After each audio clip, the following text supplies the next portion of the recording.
મારા વાલા વૈષ્ણવોને જય શ્રી કૃષ્ણ. આજે આપણે અપરસ શું છે એ સમજવાનો પ્રયત્ન કરીશું. અપરસ એટલે શુદ્ધ રહેવું, કોઈને ન અડવું અને ભગવાનને યાદ કરતા રહેવું. શરીરથી પણ સાફ રહો અને મનથી પણ સાફ રહો.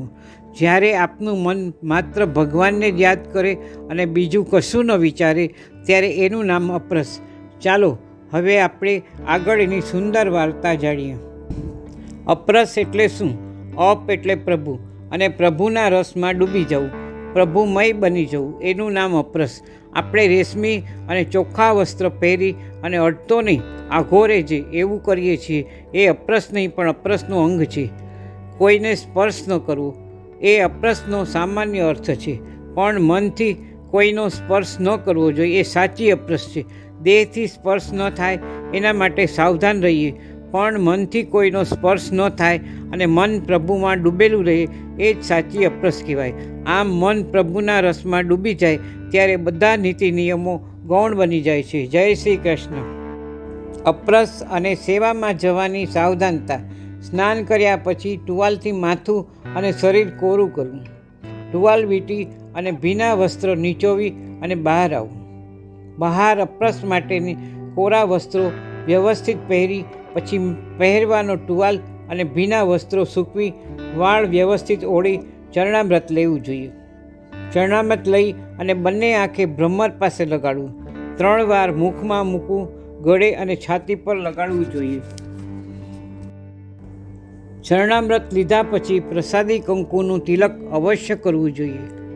પછી હાથ ધોવા ખાસા કરવા જોઈએ.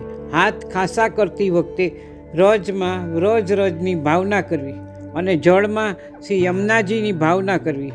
આપણું લોહી, ચરમથી બનેલું શરીર રજ અને યમુનાજીના સંપર્કથી શુદ્ધ અને સેવા ઉપયોગી બને છે.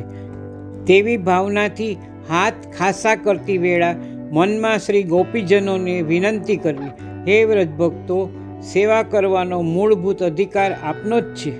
અમે આપના દાસાનું દાસ છીએ. આપ કૃપા કરી અમને પણ હાથ પવિત્ર કરવાની પૂરી તક આપો. સામગ્રી ખૂબ ચીવટથી અને સાવધાનીપૂર્વક સિદ્ધ કરવી. બને ત્યાં સુધી મૌન રહેવું, જેથી આપણા મુખના થૂકના છાંટા આજુબાજુ ઉડે નહીં.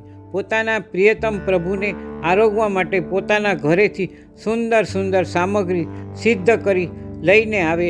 જેવી રીતે રજોબાઈ ક્ષત્રાણી દરરોજ સુંદર સામગ્રી સિદ્ધ કરી શ્રી મહાપ્રભુજીને આરોગાવતા હતા, તેવી રીતે આપણે પણ રજોબાઈની આડીથી શ્રી મહાપ્રભુજીને આરોગવા માટે, તેમની પ્રસન્નતા માટે આપણાથી બની શકે તે સામગ્રી સિદ્ધ કરવી. સામગ્રીમાં મહત્ત્વ સામગ્રીનું નથી, પરંતુ આપણા હૃદયની પ્રેમપૂર્વકની ભાવનાનું છે. માટે પ્રભુ કૃપાથી બની શકે તે સામગ્રી સિદ્ધ કરવી.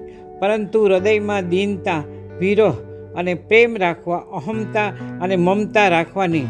અભિમાનથી કરેલી સામગ્રી પ્રભુ આરોગતા નથી. સામગ્રી સિદ્ધ કરતાં મનમાં લૌકિક ભાવ પણ ન આવવો જોઈએ. શ્રી મહાપ્રભુજીને સર્વ સામગ્રી મિશ્રી અતિ પ્રિય છે, કારણ કે મિશ્રી રસરૂપ છે. પ્રભુની લીલાઓનું, સમુદ્રનું, સાગરનું એક અલૌકિક સ્વરૂપ છે. શ્રી મહાપ્રભુજીના હૃદયમાં ભગવત લીલા રસના સાગર ભરેલા છે. તેથી શ્રી મહાપ્રભુજી અને શ્રી ઠાકોરજી પ્રેમપૂર્વક મિશ્રી આરોગે છે. આ ભાવથી બીજું કશું ન બની શકે તો થોડીક મિશ્રી તો શ્રી મહાપ્રભુજીને અવશ્ય આરોગાવવી જોઈએ. શ્રી મહાપ્રભુજીના શ્રી અંગને સેવા માટે આપશ્રીના નિજ મંદિર પાસે શ્રદ્ધાપૂર્વક જવું જોઈએ. મહાપ્રભુજીને સૌથી પ્રથમ સાષ્ટાંગ દંડવત પ્રણામ કરી 2 હાથ જોડી દીનતાપૂર્વક સેવા અંગીકાર કરવા માટે વિનંતી કરી હાથ ખાસા કરવા જોઈએ. હાથ ખાસા કર્યા પછી જો કેસર સ્નાન મનોરથ હોય તો ઘરેથી ઉત્તમ કેસર લઈ આવ્યા હોઈએ તે જળમાં લસોટી ઋતુ અનુસાર ઉષ્ણોદક સ્નાન માટે તૈયાર કરવું જોઈએ. અંગવસ્ત્ર કરાવવા માટે અતિશય મુલાયમ સુંદર ટુવાલ પણ કોરો લઈ આવવો જોઈએ. જય શ્રી કૃષ્ણ. વલ્લભાધીશની જય. શ્યામ સુંદર સિંહ યમને મહારાણી કી જય. ગિરિરાજ ધરણ કી જય.